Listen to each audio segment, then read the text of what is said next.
Deolali camp येथे गेल्या 15 दिवसापासून बेलदगव्हाण परिसरात धुमाकूळ घालणारा बिबट्या अखेर वन विभागाने लावलेल्या पिंजऱ्यात पहाटे जेरबंद झाला। नर जातीचा हा बिबट्या जेरबंद झाला असला तरी अद्यापही मादीसह एक बिबट्या मोकाट असल्याने त्यांना देखील जेरबंद करण्याची मागणी सरपंच मोहनीश दोंदेसह शेतकरी वर्गाने केली आहे। दारणा नदीकिनारी असलेल्या बेलदगव्हाण येथे ऊसाचे क्षेत्र कमी झाल्याने भटकंती करणारे बिबटे थेट गाव कुसावर येऊन पोहोचले आहेत। गेल्या 15 दिवसात गावठाण भागात असलेल्या झाडांजवळ 3 बिबट्यांना नागरिकांनी बघितल्याने वन विभागाला दिलेल्या माहितीनुसार त्यांनी गेल्या 5 दिवसांपूर्वी अमोल खडांगळे यांच्या घराजवळील नदीकिनारी पिंजरा लावला होता। काल पहाटे 5:30 ते 6 वाजेच्या सुमारास पिंजऱ्याचा दरवाजा जोरात आदळला गेल्याने त्याच्या आवाजाने खडांगळे हे जागे झाले। त्यांनी पिंजऱ्याकडे लक्ष दिले असता त्यात बिबट्या जेरबंद झाल्याचे दिसून आले। तातडीने त्यांनी सरपंच मोहनीश दोंदे यांना सदरची माहिती दिली।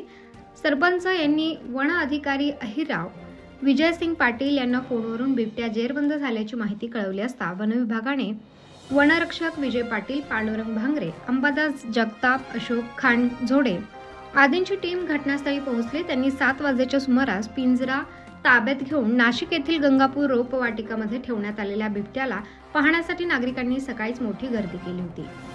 अद्याप 2 बिबटे मोकाट। वन विभागाच्या पिंजऱ्यात एक नर जातीचा बिबट्या जेरबंद झाला असला तरी अद्यापही मादी व एक बिबट्या मोकाट फिरत आहे। त्यामुळे नागरिकांवरील संकट अजून टळलेले नाही। वन विभागाने त्यांना देखील जेरबंद करण्याकामी पुन्हा या ठिकाणी पिंजरा लावावा अशी मागणी करण्यात आली।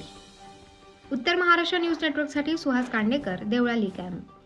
आत्मा मालिक मल्टी स्पेशालिटी हॉस्पिटल येथे मोफत सुविधा, एंजियोग्राफी, एंजियोप्लास्टी, बायपास सर्जरी, सर्व प्रकारचे ओपीडी केस पेपर फ्री, सोनोग्राफी फक्त 400 रुपयात, एक्सरे फक्त 100 रुपयात, लॅब तपासणीवर 50% सूट, औषधींवर 20% सूट। अधिक माहितीसाठी संपर्क 90 90 91 91 96 तसेच 7304 75 56 55।